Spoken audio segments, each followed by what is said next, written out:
새벽 4시 시장 공기는 이미 생선 비린내와 간장 향으로 가득 찼습니다. 이복희는 오늘도 어김없이 자리를 펴니다. 70평생을 이어온 일상이었죠.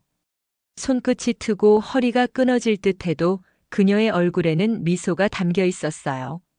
오늘도 손님 많이 오세요. 활기찬 목소리로 큰 소리치지만 사실 그 목소리 속에는 세월의 무게가 묻어 있었습니다. 복희는 남편을 일찍 여의고 두 아들을 키우기 위해 생선 장사를 시작했습니다. 큰아들 태섭이 대학 갈 때도 작은아들 진석이 미국 유학 갈 때도 복희의 손은 늘 생선 비늘로 반짝였어요. 그렇게 쌓아온 돈으로 아파트까지 마련했으니 이제는 편히 쉴 때도 됐을 텐데요. 어머니, 이건 좀 다시 해주세요. 현수 교복에 단추 하나 떨어졌던데요. 아침 7시 막 시장에서 돌아와 손을 씻던 복희에게 며느리 세린이 건넨 첫 마디였습니다. 복희는 피곤한 몸을 이끌고 바늘을 찾았죠. 며느리는 한마디 감사 인사도 없이 화장실로 들어갔어요. 이런 일이 한두 번이 아니었습니다. 엄마, 현수 도시락은요? 아들 태섭이 넥타이를 매며 물었어요.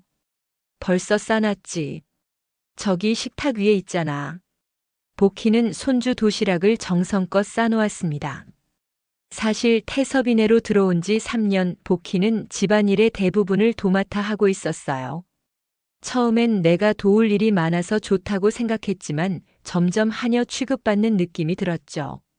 어머님, 이번 주말엔 친정 좀 다녀오세요. 우리끼리 좀 조용했으면 좋겠어요. 식사 중 세린의 말에 복희는 숟가락을 멈췄습니다. 태섭은 신문만 보고 있었죠. 복희는 무슨 말을 해야 할지 몰라 그저 밥을 먹었어요. 속으로는 눈물이 핑 돌았지만 70평생 참아온 인생, 이번에도 그냥 삼켰습니다. 작은 방으로 돌아온 복희는 벽에 걸린 액자를 바라봤어요. 두 아들이 어렸을 때 찍은 사진이었습니다. 진석이는 요즘 미국에서 연락이 뜸했어요. 바쁘다고 했지만 복희는 가끔 보고 싶어 전화를 걸었죠. 그러면 진석은 언제나 엄마, 내가 나중에 전화할게라고 했습니다. 그 나중이 언제인지는 알 수 없었어요. 다음 날 식탁에서 예상치 못한 대화가 오갔습니다. 여보, 이 집 팔아서 전세로 가는 게 어때? 대출금 갚고 현수 학원비도 마련하고.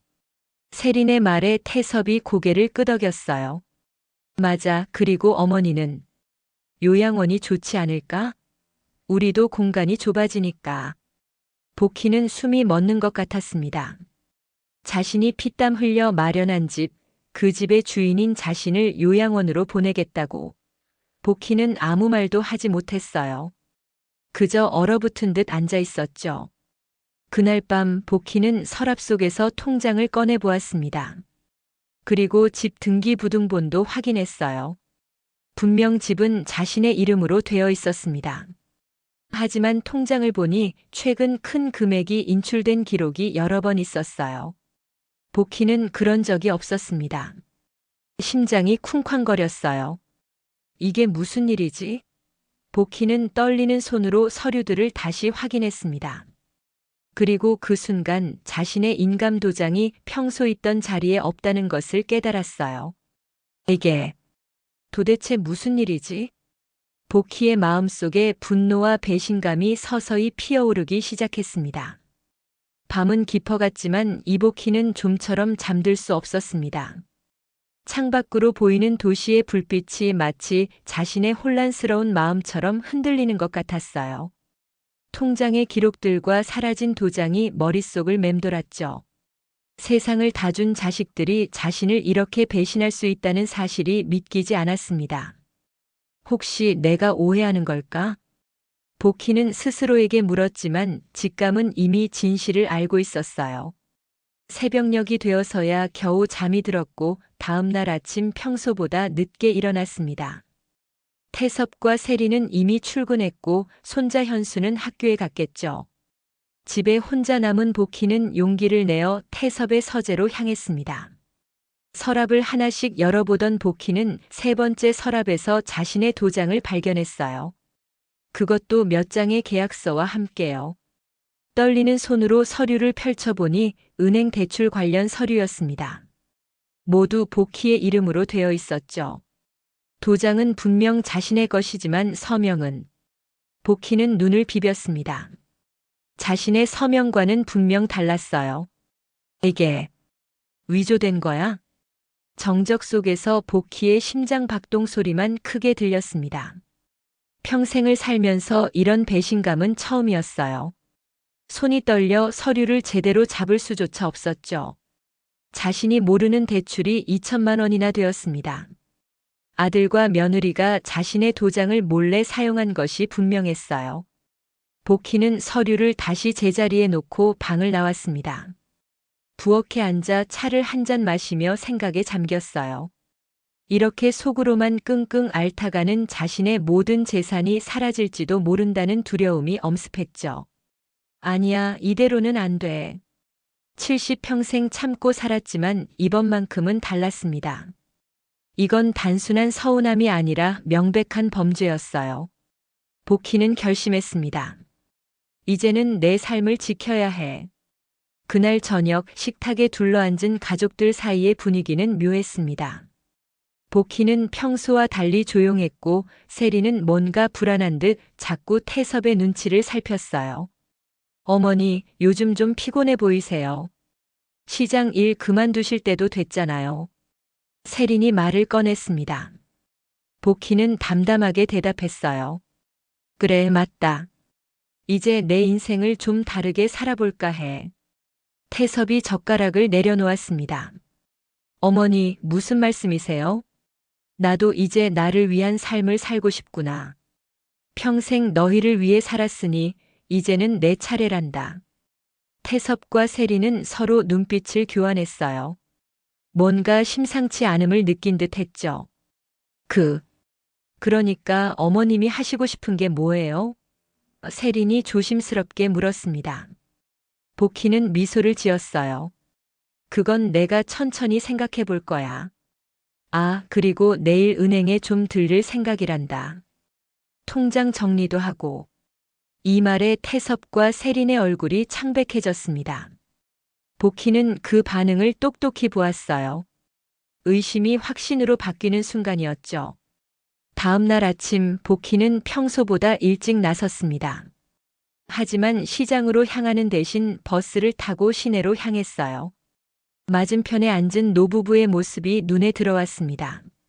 노인은 할머니의 손을 꼭 잡고 있었고 두 사람은 가끔 서로를 보며 웃었어요. 복희는 문득 자신의 젊은 시절을 떠올렸습니다. 남편이 살아있었다면 자신도 저렇게 누군가의 손을 잡고 노년을 보냈을까요? 버스가 법원 근처에 도착했습니다. 복희는 주소가 적힌 메모를 확인하며 내렸어요. 친구 인숙이 추천해준 변호사 사무실을 찾아가는 길이었습니다. 인숙은 얼마 전 비슷한 일을 겪었다고 했어요. 장윤재 변호사님 사무실이 여기 맞나요? 복희가 건물 안내판을 보며 물었습니다. 안내 데스크의 젊은 직원이 친절하게 대답했어요. 네, 5층입니다. 엘리베이터 타시면 돼요. 복희는 떨리는 마음으로 엘리베이터 버튼을 눌렀습니다. 평생 법적인 일과는 거리가 멀었던 그녀에게 변호사 사무실 방문은 큰 용기가 필요한 일이었어요. 엘리베이터 문이 열리고 장윤재 법률사무소라는 간판이 보였습니다. 복희는 깊은 숨을 들이마시고 사무실 문을 두드렸어요. 들어오세요. 차분하고 따뜻한 목소리가 안에서 들려왔습니다. 안녕하세요. 장윤재 변호사입니다. 단정한 정장 차림의 40대 남성이 복희를 맞이했습니다. 그의 눈빛은 날카로웠지만 표정은 따뜻했어요. 책상 위에는 서류들이 가지런히 정리되어 있었고 벽에는 법률 관련 서적이 빼곡했습니다. 저는 이복희라고 합니다. 차인숙 소개로 왔어요. 복희의 목소리는 떨렸습니다. 생전 처음 변호사를 찾아온 그녀에게 이 모든 상황은 낯설기만 했어요.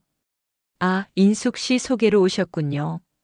앉으세요. 어떤 일로 오셨는지 말씀해 주시겠어요? 장윤재가 차분하게 물었습니다. 복희는 자신의 상황을 천천히 설명했어요. 아들과 며느리가 자신의 도장을 몰래 사용한 집을 팔아 요양원에 보내려는 계획까지. 말을 할수록 목이 메어왔지만 복희는 끝까지 이야기를 마쳤습니다.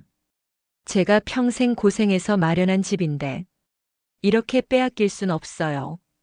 장윤재는 진지하게 이야기를 들은 후 고개를 끄덕였습니다. 이복희님, 분명히 말씀드리자면 이건 명백한 사문서 위조입니다. 도장을 무단으로 사용한 것은 물론 서명까지 위조했다면 형사처벌 대상이에요. 복희는 그 말에 가슴이 철렁 내려앉았습니다. 형사처벌이라는 단어가 무겁게 다가왔어요. 자신의 아들을 법정에 세우게 될지도 모른다는 생각에 망설임이 밀려왔죠. 그렇지만 그래도 내 아들인데. 장윤재는 부드럽게 말했습니다. 마음이 많이 아프시겠네요. 하지만 이복희님, 이런 일이 계속된다면 님의 모든 재산이 위험해질 수 있어요. 법적 대응은 님을 보호하기 위한 최후의 수단이라고 생각하세요.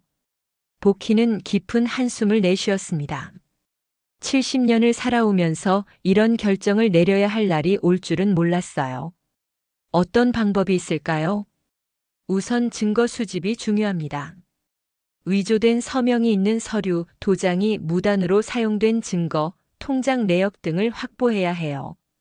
그 다음 경찰에 고소장을 제출할 수 있습니다. 고소장이라는 단어에 복희의 심장이 쿵 내려앉았습니다. 아들을 고소한다니 어머니로서 할 수 있는 일일까요? 그날 밤 복희는 잠들지 못했습니다. 창밖으로 보이는 달빛이 차갑게 느껴졌어요. 내가 이런 대우를 받으려고 평생을 살았나. 눈물이 그녀의 주름진 뺨을 타고 흘러내렸습니다. 복희는 젊은 시절부터 회상했어요. 남편이 갑작스럽게 세상을 떠나고 어린 두 아들을 키우기 위해 생선장수를 시작했던 날들. 손이 트고 허리가 끊어질 듯 아파도 웃으며 일했던 시간들. 큰아들 태섭이 대학에 합격했을 때의 기쁨, 작은아들 진석이 미국 유학을 떠날 때의 자랑스러움. 그 모든 희생이 결국 이렇게 배신으로 돌아올 줄은 몰랐습니다. 새벽녘 복희는 결심했습니다. 더 이상 눈물로 밤을 지새우지 않기로 했어요. 그녀는 조용히 일어나 태섭의 서재로 향했습니다. 이번에는 확실한 증거를 확보하기 위해서였죠. 서랍 속에서 위조된 서명이 있는 서류들을 찾아냈고 스마트폰으로 사진을 찍었습니다. 통장 내역도 확인했어요. 모두 자신이 모르는 사이에 이루어진 거래들이었습니다. 대출금은 2천만 원이 아니라 5천만 원에 달했고 그 돈은 세린의 동생 사업 자금으로 들어간 것으로 추정됐어요. 아침이 되자 복희는 평소처럼 아침 식사를 준비했습니다. 그러나 그녀의 눈빛은 달라져 있었어요. 더 이상 순한 어머니의 눈빛이 아니었죠. 어머니, 오늘은 생선 장사 안 나가세요? 태섭이 신문을 보며 물었습니다. 오늘은 좀 쉬려고. 병원도 가봐야 하고. 세린이 갑자기 관심을 보였어요. 어디 아프세요? 제가 모셔다 드릴까요? 복희는 담담하게 웃었습니다. 아니야, 내가 알아서 할게. 너희들은 너무 바쁘잖니. 아들과 며느리가 출근하고 손자 현수가 학교에 간 후 복희는 변호사 사무실로 다시 향했습니다. 이번에는 확실한 결심을 안고서요. 위조된 서명이 분명합니다. 장윤재가 서류를 살펴보며 말했어요. 이걸로 고소장을 작성할 수 있어요. 그런데 정말 진행하시겠습니까? 복희는 잠시 침묵했다가 고개를 끄덕였습니다. 네, 하겠습니다. 내 인생을 되찾고 싶어요. 장윤재는 서류를 작성하기 시작했고 복희는 떨리는 손으로 펜을 들어 서명했습니다. 이제 돌이킬 수 없는 강을 건너는 느낌이었어요. 이복희님, 용기 내신 결정을 존중합니다. 이제부터 법적으로 싸워나가겠습니다. 복희는 깊은 숨을 내쉬었습니다.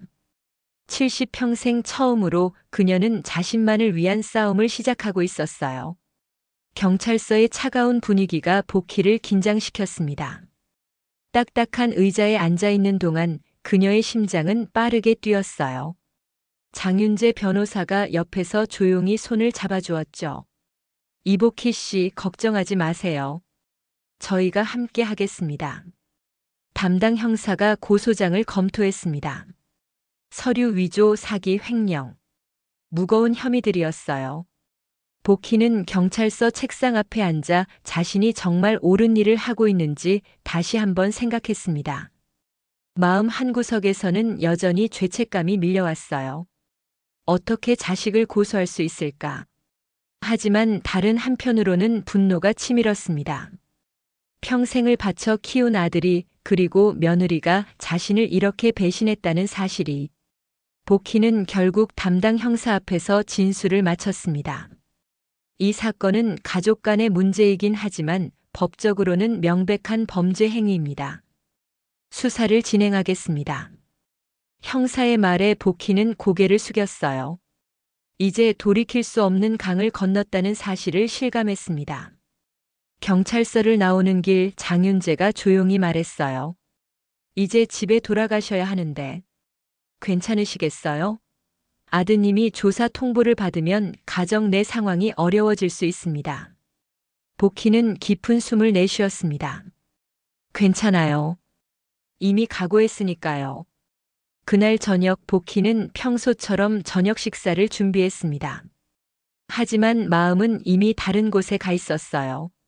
식탁에 둘러앉은 가족들 사이에 팽팽한 긴장감이 감돌았죠. 아무도 말을 꺼내지 않았습니다. 갑자기 초인종이 울렸어요. 누구세요? 태섭이 인터폰을 받았습니다. 경찰입니다. 정태섭 씨 계신가요? 순간 식탁의 공기가 얼어붙었습니다. 세린의 얼굴이 창백해졌고 태섭은 멍한 표정으로 문을 열었어요. 2명의 경찰관이 현관에 서 있었습니다. 정태섭 씨 사문서 위조 혐의로 조사 중입니다. 내일 오전 10시까지 경찰서로 출석해 주시기 바랍니다. 경찰관이 소환장을 건네고 돌아간 후 집안은 무거운 정적에 휩싸였습니다. 태섭의 눈빛이 복희를 향했어요. 어머니, 이게 어떻게 된 일입니까? 복희는 담담하게 대답했습니다. 내가 내 도장을 몰래 써서 대출받은 일, 내가 모를 거라고 생각했니? 세린이 갑자기 소리쳤어요. 어머님, 어떻게 이럴 수 있으세요? 자기 아들을 경찰에 신고하다니. 내가 요양원으로 나를 보내려고 한 것처럼 나도 내 삶을 지킬 권리가 있어. 복희의 목소리는 떨렸지만 단호했습니다. 태섭은 의자에 털썩 주저앉았어요. 현실을 직시하게 된 순간이었죠. 어머니, 우리가 잘못했습니다. 하지만 이렇게까지 하실 필요가. 이렇게까지? 너희가 내 등 뒤에서 한 일을 생각해봐. 내가 평생 고생해서 마련한 이 집, 내 이름으로 대출까지 받아 내 처가 동생 사업 자금으로 쓴 거. 이게 자식이 어머니에게 할 짓이니? 복희의 단호한 목소리에 태섭은 할 말을 잃었습니다. 세리는 울음을 터뜨리며 방으로 들어갔어요. 손자 현수는 상황을 이해하지 못한 채 어리둥절해하고 있었죠. 그날 밤 복희는 작은 방에 누워 천장을 바라보았습니다. 가슴이 아팠지만 동시에 이상한 해방감도 느껴졌어요. 평생 참고 살았던 그녀가 드디어 자신의 목소리를 내기 시작한 것이었죠. 다음 날 아침 태섭은 일찍 경찰서로 향했습니다. 세리는 복희와 눈도 마주치지 않았어요. 집안에는 무거운 침묵만이 흘렀죠. 복희는 오랜만에 시장에 나가지 않기로 했습니다. 대신 오래된 서랍을 열어 젊은 시절의 물건들을 꺼내보았어요. 그 중에는 미술 학원 모집 안내장도 있었습니다. 복희는 젊었을 때 그림을 배우고 싶었지만 생계를 위해 포기했었죠. 이제라도 시작해볼까? 그녀는 문득 자신을 위한 삶을 살아보고 싶다는 생각이 들었습니다. 평생 자식을 위해 살아온 그녀가 이제는 자신만의 꿈을 찾아가기로 했어요. 오후 친구 인숙에게 전화가 왔습니다. 복희야, 어떻게 됐어? 변호사는 만났고. 응, 다 했어. 이제. 내 인생을 찾아가려고 해. 인숙의 목소리가 밝아졌어요. 잘했어. 우리도 이제 우리 인생 살아야지. 내일 우리 동네 문화센터에 같이 가볼래? 수채화 강좌가 새로 생겼대. 복희는 미소를 지었습니다. 그래, 가자. 이제 나를 위한 시간을 가져볼까 해. 전화를 끊은 후 복희는 창밖을 바라보았습니다. 봄빛이 완연한 거리가 새롭게 보였어요. 마치 그녀의 인생에도 새로운 봄이 찾아온 것 같았죠. 저녁 무렵 태섭이 경찰서에서 돌아왔습니다. 얼굴이 지쳐 보였어요. 복희는 아들이 자신을 원망할 것이라 생각했지만 태섭의 표정은 의외로 담담했습니다. 어머니, 제가 잘못했습니다. 정말 죄송합니다. 복희는 아들을 바라보았어요. 그녀의 눈에는 이제 분노보다는 씁쓸함이 더 커 보였습니다. 앞으로 어떻게 할 거니? 태섭은 고개를 숙였습니다. 일단 대출금부터 갚겠습니다. 그리고 어머니 뜻대로 하셨으면 좋겠어요. 복희는 고개를 끄덕였습니다. 이제 그녀의 삶은 새로운 방향으로 나아가기 시작했어요. 봄의 햇살이 문화센터 창문을 통해 따스하게 비쳐들었습니다. 이복희는 처음으로 수채화 붓을 손에 쥐고 있었어요. 실수할까봐 손이 떨렸지만 마음 한구석에서는 설레는 기분도 느껴졌죠. 그녀 옆에는 친구 인숙이 앉아 있었습니다. 복희야, 너 생각보다 솜씨가 좋은데? 인숙이 복희의 그림을 보며 말했어요. 복희는 쑥스러운 미소를 지었습니다. 아이고 무슨. 평생 생선 잡는 칼만 잡다가 이제 와서 붓을 잡으니 손이 말을 안 듣네. 하지만 복희의 첫 수채화 작품은 서툴지만 따뜻한 감성이 묻어났어요. 파란 하늘 아래 작은 시장 풍경이었습니다. 어쩌면 그녀가 평생 바라보았던 자신의 일터를 그린 것인지도 모르죠. 선생님, 저 이거 맞게 하고 있나요? 복희가 조심스럽게 물었습니다. 수채화 선생님은 따뜻하게 웃으며 대답했어요. 네, 아주 좋아요. 색감이 자연스럽고 정서가 담겨 있어요. 이복희님은 타고난 감성이 있으신 것 같아요. 평생 들어본 적 없는 칭찬에 복희의 가슴이 따뜻해졌습니다. 그동안 자신은 그저 엄마 할머니로만 불렸을 뿐 누군가에게 재능을 인정받는 경험은 처음이었어요. 수업이 끝난 후 복희와 인숙은 근처 카페에 앉았습니다. 봄바람이 불어오는 테라스에서 차 한 잔의 여유를 즐기는 것도 새로운 경험이었어요. 복희야, 집에는 괜찮아? 인숙이 조심스럽게 물었습니다. 복희는 한숨을 내쉬었어요. 태섭이는 경찰 조사받고 많이 반성하는 것 같아. 세린이는 아직도 나를 원망하는 눈치지만 그래도 내가 용기 내서 잘했어. 평생 자식들 뒷바라지 하다가 이제는 정당한 너의 권리를 찾은 거잖아. 복희는 찻잔을 들며 생각에 잠겼습니다. 법적 대응이라는 극단적인 선택을 했지만 그것이 오히려 그녀에게 새로운 삶의 전환점이 되었어요. 이제 앞으로 뭐 할 거야? 인숙이 물었습니다. 글쎄. 그림도 계속 배우고 싶고 이제는 나를 위한 시간을 갖고 싶어. 아, 그리고 내 방도 다시 꾸밀까 해. 복희가 평생 처음으로 자신의 꿈을 이야기하는 모습을 보며 인숙은 미소 지었어요. 두 노인은 봄 햇살 아래서 오랜만에 마음 편한 대화를 나눴습니다. 집으로 돌아온 복희는 작은 방의 문을 열었습니다. 이제 이 공간을 정말 자신의 방으로 만들고 싶다는 생각이 들었어요. 오랫동안 짐 보관소처럼 사용되던 방 한쪽을 정리하기 시작했습니다. 오래된 상자들 사이에서 젊은 시절 사진첩을 발견했어요. 26살 때 남편과 함께 찍은 사진, 두 아들이 어릴 적 해수욕장에서 찍은 사진들. 그 시절엔 모두 행복해 보였습니다. 그때는 정말 행복했었지. 복희는 사진첩을 넘기다가 한 장의 사진에 멈췄습니다. 20살 무렵 미술학원에 다니던 시절의 자화상이었어요. 까맣게 잊고 있었던 기억이 물밀듯이 밀려왔습니다. 그 시절 그녀에게도 꿈이 있었고 그림을 그리는 것이 그 꿈의 일부였어요. 이제라도 늦지 않았어. 복희는 결심했습니다. 방 한쪽에 작은 그림 공간을 마련하기로 했어요. 침대 옆 작은 테이블을 정리하고 문구점에서 산 새 스케치북과 물감을 놓았습니다. 저녁 식사 시간 태섭과 세리는 여전히 어색한 분위기였지만 적어도 대화는 오갔습니다. 손자 현수는 할머니의 그림에 관심을 보였어요. 할머니, 그림 그리는 거 재밌어요?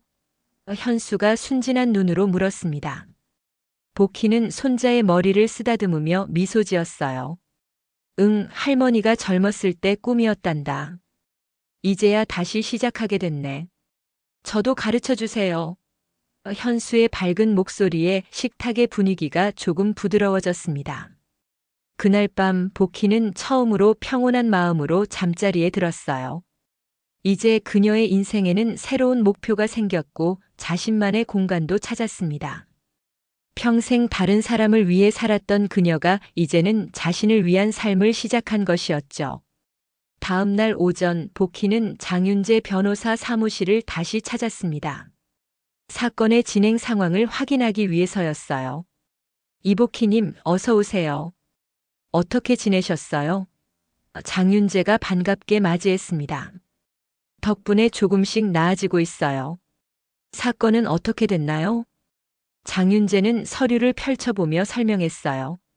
아드님이 혐의를 모두 인정했습니다. 그리고 대출금도 상환 계획을 세웠고요. 중요한 것은 집에 대한 권리가 복희님께 온전히 있다는 것이 다시 확인됐어요. 복희는 안도의 한숨을 내쉬었습니다. 이제 적어도 자신의 집을 빼앗길 걱정은 하지 않아도 된다는 사실이 다행이었어요. 그리고 이제 어떻게 하실 건가요? 아드님 부부와의 관계는요?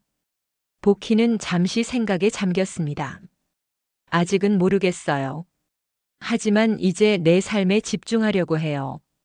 그림도 배우고 친구들도 만나고. 아, 그리고 작은 아들 진석이한테도 연락해 볼까 해요. 장윤재는 미소를 지었습니다. 좋은 결정이네요. 이제 복희님의 시간입니다. 사무실을 나오는 복희의 발걸음은 이전보다 가벼웠어요. 마치 무거운 짐을 내려놓은 것 같은 기분이었습니다. 시장 근처를 지나가다 복희는 문득 자신의 오래된 생선 가게를 바라보았어요. 평생을 바쳐온 그곳이었지만 이제는 새로운 시작을 위해 떠나야 할 때라는 생각이 들었습니다. 문화센터에서의 수업이 끝난 후 이복희는 이제 자신만의 루틴을 만들어가고 있었습니다. 매주 수요일과 금요일은 수채화 교실, 화요일은 인숙과 함께하는 요가 수업. 70평생 처음으로 그녀는 자신만의 시간표를 가지게 된 것이었죠. 복희 씨, 이번 주 그림은 정말 발전이 많이 느껴져요. 수채화 선생님이 복희의 그림을 보며 칭찬했습니다. 2달이 지난 지금 복희의 그림은 놀라울 정도로 변화해 있었어요. 처음엔 서툴렀던 붓질이 이제는 자신감 있게 변했고 색감도 더욱 풍부해졌습니다. 감사합니다, 선생님. 제가 이렇게 즐거울 줄 몰랐어요. 복희는 진심으로 대답했습니다. 70년을 살면서 그녀는 이제야 자신이 정말 좋아하는 일을 찾은 것 같았어요. 집에 돌아와서도 그녀는 작은 방 한켠에 마련한 그림 공간에서 시간을 보냈습니다. 창문을 통해 들어오는 오후 햇살 아래 붓을 놀리는 시간이 그녀에게는 가장 행복한 순간이었죠. 한편 태섭과 세린의 집에서의 분위기는 미묘하게 변해갔습니다. 태섭은 형사처벌은 면했지만 벌금형을 받았고 회사에서의 위치도 흔들렸어요. 계속되는 경제적 압박에 세린은 점점 예민해져 갔죠. 어머님, 저희가 이사 갈 수도 있을 것 같아요. 어느 저녁 세린이 조심스럽게 말을 꺼냈습니다. 복희는 차분하게 대답했어요. 그럴 수도 있겠지. 너희가 편한 대로 하렴. 복희의 담담한 반응에 세린은 당황한 듯 했습니다. 예전에 복희라면 어디로 가려고? 같이 살아야지라고 했을 테니까요. 하지만 이제 복희는 달라져 있었습니다. 자신의 삶이 있고 자신의 공간이 있었어요. 그날 밤 복희는 작은 아들 진석에게 영상통화를 걸었습니다. 미국에 간 후로 연락이 뜸했던 진석이었지만 최근 어머니의 상황을 알고 자주 전화를 하기 시작했어요. 엄마, 정말 그림 배우는 게 재밌어요? 다음에 제가 갈 때 보여주세요. 진석의 목소리가 화면 너머로 들려왔습니다. 복희는 미소 지었어요. 그럼 너도 놀랄걸. 엄마가 제법 실력이 늘었다니까. 엄마, 형이랑은 괜찮아요? 제가 다음 달에 휴가 써서 한국에 갈까 해요. 복희는 잠시 생각에 잠겼습니다. 작은 아들이 와준다면 정말 기쁠 텐데 현재 가정 상황이 복잡했어요. 와주면 정말 좋겠다.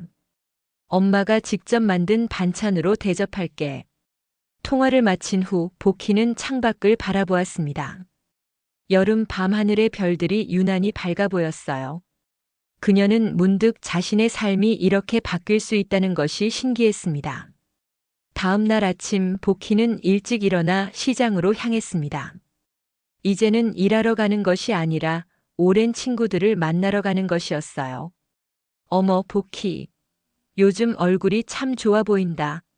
오래된 생선가게 옆 반찬가게 주인 김 씨가 반갑게 인사했습니다. 복희는 웃으며 대답했어요. 그래. 요즘 그림 배우느라 정신이 없어. 그림이라고? 우리 복희가 이제 화가가 되겠네. 친구들과 웃고 떠드는 사이 복희는 누군가 자신을 지켜보는 듯한 느낌을 받았습니다. 뒤를 돌아보니 세린이 시장 입구에 서 있었어요. 두 사람의 시선이 마주쳤지만 세린은 곧 고개를 돌리고 사라졌습니다. 집으로 돌아온 복희는 뭔가 이상한 분위기를 느꼈어요. 태섭의 방에서 낮은 목소리로 대화하는 소리가 들렸습니다. 어떻게든 설득해봐야 해. 이대로는 우리가 무너져. 세린의 다급한 목소리였습니다. 복희는 더 이상 듣지 않고 자신의 방으로 들어갔어요. 이제 그녀는 자신의 경계를 지키는 법을 배우고 있었습니다. 오후 장윤재 변호사에게서 전화가 왔습니다. 이복희님, 중요한 소식이 있습니다. 은행 대출 관련해서 추가 조사 결과 세린 씨 명의로도 대출이 있었고 그 돈이 모두 세린 씨 동생의 사업에 들어간 것으로 확인됐어요. 복희는 놀라서 말을 잇지 못했습니다. 자신이 알던 것보다 상황이 더 심각했던 거였어요. 그렇군요. 그럼 이제 어떻게 해야 하나요? 일단 법적으로는 복희님의 권리가 확보된 상태입니다. 하지만 태섭 씨와 세린 씨가 경제적으로 어려움을 겪고 있는 것 같아요. 집을 처분해야 할지도 모른다는 이야기가 있더군요. 복희는 깊은 한숨을 내쉬었습니다. 아들 부부가 집을 나가야 한다면 손자 현수는 어떻게 될까요? 그녀의 마음이 복잡해졌어요. 그날 저녁 예상치 못한 방문객이 찾아왔습니다. 세린의 동생이었어요. 그는 복희 앞에 무릎을 꿇었습니다. 장모님, 정말 죄송합니다. 제 사업 때문에 누나와 형부가 이런 어려움을 겪게 해서요. 제가 최선을 다해 갚겠습니다. 복희는 의외의 상황에 당황했지만 차분하게 대응했어요. 일어나세요. 앉아서 이야기합시다. 세린의 동생은 물기 어린 눈으로 상황을 설명했습니다. 사업 실패로 빚더미에 앉게 되자 세린이 자신을 도우려고 이런 일을 저질렀다는 것이었어요. 이제 사업이 조금씩 회복되고 있으니 빚을 갚겠다는 약속이었습니다. 복희는 마음이 복잡했습니다. 한편으로는 분노가 치밀었지만 다른 한편으로는 이해가 되기도 했어요. 가족을 돕고 싶은 마음, 그것은 자신도 평생 가졌던 감정이었으니까요. 시간이 걸리더라도 반드시 갚겠습니다. 장모님께서 형부를 경찰에 고소하신 것도 이해합니다. 저희가 정말 잘못했어요. 복희는 차를 마시며 깊은 생각에 잠겼습니다. 그녀의 목표는 복수가 아니라 자신의 삶을 되찾는 것이었어요. 이제 그 목표는 이루어졌습니다. 남은 건 어떻게 이 상처를 치유하고 앞으로 나아갈 것인가 하는 문제였죠. 일단 천천히 갚아나가세요. 그리고 앞으로는 정직하게 살았으면 좋겠네요. 복희의 말에 세린의 동생은 깊이 고개를 숙였습니다. 그가 떠난 후 복희는 창가에 앉아 밤하늘을 바라보았어요. 분노와 상처가 아직 남아 있었지만 그녀의 마음속에는 조금씩 평온함이 찾아오고 있었습니다. 가을의 시작을 알리는 선선한 바람이 복희의 방으로 불어들었습니다. 그녀는 점점 실력이 늘어가는 수채화 작품들을 벽에 걸어두었어요. 창가에 앉아 붓을 놀리는 시간이 이제는 그녀의 일상이 되었습니다. 작은 방은 더 이상 작지 않았어요. 그곳은 이복희라는 한 인간의 꿈과 열정으로 가득 찬 우주가 되었죠. 문득 휴대폰에서 알림음이 울렸습니다. 작은 아들 진석이었어요. 엄마, 다음 주에 한국 들어갑니다. 이번에는 한 달 정도 있을 거예요. 복희의 얼굴에 환한 미소가 번졌습니다. 오랜만에 만날 아들을 생각하니 가슴이 설렜어요. 하지만 동시에 걱정도 되었습니다. 집안 상황이 복잡했으니까요. 그래, 아들. 엄마가 맛있는 거 많이 해줄게. 메시지를 보내고 나서 복희는 문득 이 집에서의 상황을 생각했습니다. 태섭과 세리는 여전히 어색한 관계를 유지하고 있었어요. 식사 시간에 간단한 대화만 오갈 뿐 깊은 이야기는 나누지 않았죠. 고소 사건 이후 그들은 복희를 대하는 태도가 완전히 달라졌습니다. 오후 복희는 장윤재 변호사와 약속이 있었어요. 법적 절차가 거의 마무리되어 가고 있었습니다. 복희의 재산권은 완전히 보호받게 되었고 태섭의 벌금형도 확정되었어요. 이복희님, 이제 거의 마무리 단계입니다. 어떤 느낌이신가요? 장윤재가 따뜻한 미소로 물었습니다. 복희는 잠시 생각에 잠겼어요. 승리했다는 기분보다는 해방된 느낌이에요. 이제 내 삶을 내가 결정할 수 있다는 자유로움이요. 장윤재는 고개를 끄덕였습니다. 많은 어르신들이 자신의 권리를 포기하시는데 복희님은 용기를 내셨어요. 그것만으로도 큰 의미가 있습니다. 사무실을 나온 복희는 근처 카페에 들렀습니다. 혼자 차를 마시며 창밖을 바라보는 것도 이제는 익숙한 일상이 되었어요. 문득 길 건너에 세린이 서 있는 것이 보였습니다. 눈이 마주치자 세린은 잠시 망설이다가 카페로 들어왔어요. 어머님, 잠시 말씀 좀 나눠도 될까요? 복희는 의외의 방문에 놀랐지만 자리를 권했습니다. 세린은 어색하게 앉아 한참을 말을 꺼내지 못했어요. 어머님, 저 정말 죄송합니다. 갑작스러운 사과에 복희는 당황했습니다. 세린의 눈에는 눈물이 고여 있었어요. 제가 너무 이기적이었어요. 어머님이 평생 고생하셨는데 저는 그걸 당연하게 여기고 심지어 이용까지 했어요. 정말 부끄럽습니다. 복희는 세린의 모습을 가만히 바라보았어요. 정말 진심인지 아니면 또 다른 계략인지 판단하기 어려웠습니다. 왜 갑자기 이런 이야기를 하는 거니? 세린은 손수건으로 눈물을 닦았습니다. 동생이 어머님을 찾아갔다고 하더군요. 그 일로 많이 생각했어요. 그리고 현수가 할머니를 많이 보고 싶어 해요. 어머님이 빈방에 혼자 계시니 아이가 너무 서운해하고요. 복희의 마음이 흔들렸습니다. 손자 현수는 이 모든 상황에서 무고한 희생자였어요. 현수를 생각하니 가슴이 아팠습니다. 어머님, 아이들 생각해서라도 용서해 주세요. 세린은 갑자기 자리에서 일어나 복희 앞에 무릎을 꿇었어요. 카페에 있던 사람들이 놀란 듯 쳐다보았습니다. 세린아, 일어나.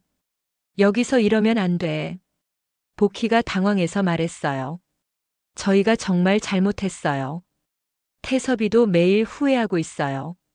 집을 팔고 이사를 가겠다고 했지만 사실 경제적으로 너무 어려워져서 그런 거였어요. 어머님 덕분에 지금은 조금씩 해결되고 있어요. 세린의 눈물 어린 고백에 복희의 마음이 더욱 흔들렸습니다. 머릿속에서는 이건 또 다른 속임수일 수도 있어라는 경계심이 들었지만 가슴 한편에서는 가족의 화해를 바라는 마음도 있었어요.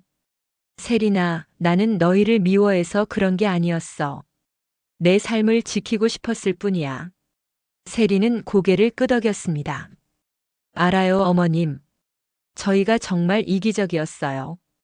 태섭이도 지금은 회사에서 어려움을 겪고 있지만 열심히 일하고 있어요. 모든 빚을 갚겠다고요. 카페를 나오면서 복희는 복잡한 감정에 휩싸였습니다.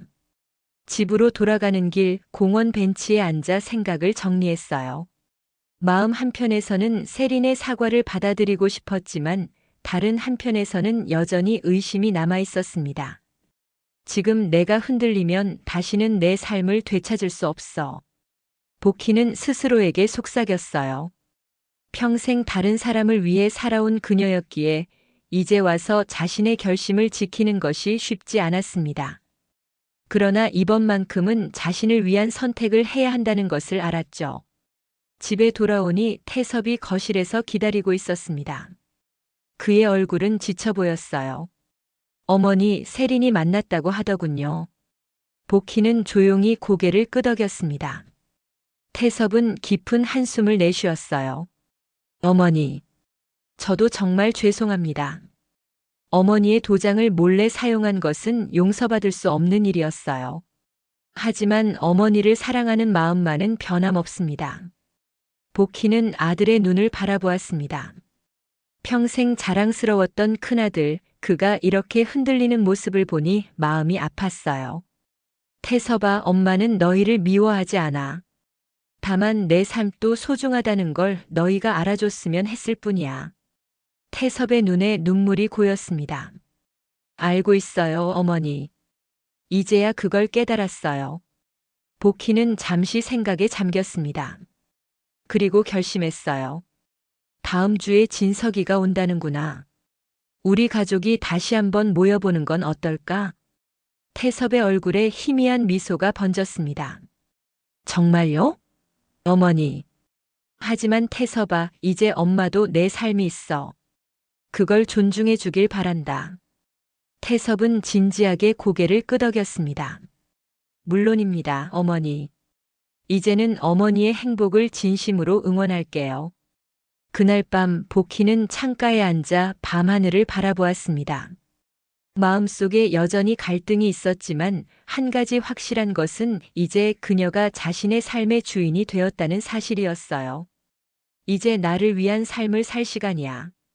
복희는 작은 방의 벽에 걸린 그림들을 바라보며 미소 지었습니다. 이것이 바로 그녀가 찾던 진정한 행복이었어요. 서울의 작은 갤러리는 평소보다 사람들로 붐볐습니다. 실버 아티스트 마이너스 새로운 시작이라는 제목의 전시회가 열리는 날이었어요. 입구에는 이복희의 이름이 다른 노년 작가들과 함께 적혀 있었습니다. 1년 전만 해도 상상할 수 없었던 일이 현실이 된 순간이었죠. 복희야, 오늘 내 그림 앞에 사람들이 제일 많이 모여 있더라. 인숙이 들뜬 목소리로 말했습니다. 복희는 쑥스럽게 웃었어요.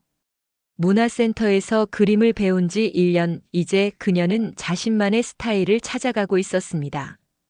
시장의 풍경, 바다의 모습, 그리고 무엇보다 자신의 인생을 담은 자화상까지. 그녀의 그림에는 70년 인생의 희로애락이 담겨 있었어요. 그냥 취미로 시작한 건데 이렇게 전시회까지 하게 될 줄은 몰랐네. 복희는 겸손하게 말했지만 가슴속에서는 자부심이 일었습니다. 평생 자신을 위한 꿈을 미뤄왔던 그녀가 이제는 자신만의, 그리고 자신을 위한 성취를 이룬 것이었으니까요. 갤러리 한쪽에서 카메라 플래시가 터졌습니다. 지역 신문사에서 취재를 나온 것이었어요. 이복희 씨 70살에 처음 그림을 시작하셨다고 들었습니다. 어떤 계기가 있으셨나요? 기자의 질문에 복희는 잠시 생각에 잠겼습니다. 가족의 배신, 법적 대응, 그리고 새로운 시작. 그 모든 과정을 어떻게 설명할 수 있을까요? 인생은 언제든 새롭게 시작할 수 있다는 걸 깨달았어요. 70년을 살았지만 진짜 나를 위한 삶은 이제 시작했다고 생각합니다. 복희의 대답에 기자는 만족스러운 표정으로 메모를 했어요. 그때 갤러리 입구에서 움직임이 보였습니다. 태섭과 세린 그리고 손자 현수가 꽃다발을 들고 들어오고 있었어요. 그 뒤로는 미국에서 돌아온 진석의 모습도 보였습니다. 할머니, 할머니 그림이 제일 예뻐요. 현수가 달려와 복희를 안았습니다. 그 순간 복희의 눈시울이 뜨거워졌어요. 아이의 순수한 마음이 그녀의 가슴을 따뜻하게 데웠습니다. 태섭이 다가와 꽃다발을 건넸어요. 어머니 정말 자랑스럽습니다. 이런 멋진 전시회를. 말을 잇지 못하는 태섭의 눈에는 복잡한 감정이 담겨 있었습니다. 그동안의 갈등과 화해의 과정이 모두 그의 눈빛에 녹아있는 듯 했어요. 고마워, 태섭아. 와줘서 기쁘다. 복희는 담담하게 대답했습니다. 이제 그녀는 아들과의 관계에서도 당당한 한 사람으로 서 있었어요. 진석이 다가와 어머니를 껴안았습니다. 엄마 정말 대단해요. 제가 미국에서 친구들에게 자랑했어요. 우리 어머니가 화가가 되셨다고. 복희는 미소 지었어요. 진석은 미국에서 돌아온 후 한 달 동안 어머니와 많은 이야기를 나눴고 이제는 더 자주 한국을 방문하기로 약속했습니다. 세리는 조금 뒤에 서 있다가 조심스럽게 다가왔어요. 어머님 정말 아름다운 그림들이에요. 특히 이자화상이. 어머님의 강인함이 느껴져요. 복희는 세린을 바라보았습니다. 지난 1년간 그들의 관계는 조금씩 회복되어 가고 있었어요. 완전한 신뢰를 되찾기까지는 시간이 필요하겠지만 적어도 서로를 존중하는 법을 배우고 있었습니다. 전시회가 끝나갈 무렵 장윤재 변호사도 찾아왔습니다. 그는 복희에게 축하의 말을 건넸어요. 이복희님 정말 멋진 전시회네요. 법률적 문제를 해결한 것보다 더 큰 성취를 이루셨어요. 복희는 웃으며 대답했습니다. 변호사님 덕분에 제 권리를 지킬 수 있었고, 그래서 이런 새로운 삶을 시작할 수 있었어요. 정말 감사합니다. 갤러리를 나와 가족들과 함께 저녁 식사를 하는 동안 복희는 지난 1년을 돌아보았습니다. 힘든 시간이었지만 동시에 그녀의 인생에서 가장 의미 있는 시간이기도 했어요. 그녀는 자신의 권리를 지키며 삶의 새로운 의미를 발견했고 가족과의 관계도 새롭게 정립했습니다. 식사가 끝나고 모두가 집으로 돌아가던 길 태섭이 복희에게 말을 걸었어요. 어머니, 한 가지 말씀드릴 게 있어요. 저희가 다음 달에 이사를 하기로 했습니다. 복희는 놀라지 않았습니다. 이미 예상했던 일이었으니까요. 그래, 어디로 가기로 했니? 근처 아파트로요. 어머니 집에서 버스로 10분 거리예요. 저희가 독립해서 살면서도 자주 찾아뵐 수 있는 곳으로 정했어요. 복희는 고개를 끄덕였습니다. 좋은 결정이구나. 너희 가족도 새로운 시작이 필요할 테니. 어머니, 정말 미안합니다. 그리고 감사합니다. 어머니가 우리를 용서해 주셔서. 복희는 아들의 말을 가로막았어요. 태섭아, 미안하단 말로 모든 게 끝나진 않아. 하지만 난 이제 내 삶을 살 거야. 그리고 그건 누구에게도 빼앗기지 않아. 태섭은 어머니의 강인한 눈빛에 고개를 숙였습니다. 그는 이제야 어머니를 한 개인으로 존중하는 법을 배우고 있었어요. 집으로 돌아온 복희는 자신의 방으로 향했습니다. 이제 이 집은 온전히 그녀만의 공간이 될 것이었어요. 처음엔 두렵기도 했지만 동시에 설레는 마음도 있었습니다. 새로운 시작, 새로운 도전이 그녀를 기다리고 있었으니까요. 창가에 앉아 밤하늘을 바라보며 복희는 노트에 새로운 계획을 적기 시작했습니다.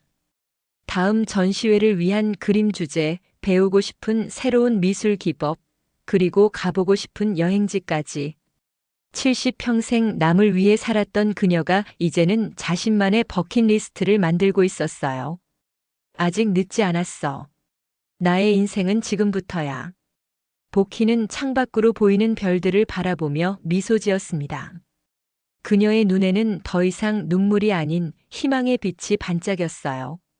그것은 자신의 삶을 되찾은 한 여인의 가장 아름다운 모습이었습니다. 내일은 또 어떤 그림을 그릴까? 복희는 행복한 고민에 빠지며 눈을 감았습니다.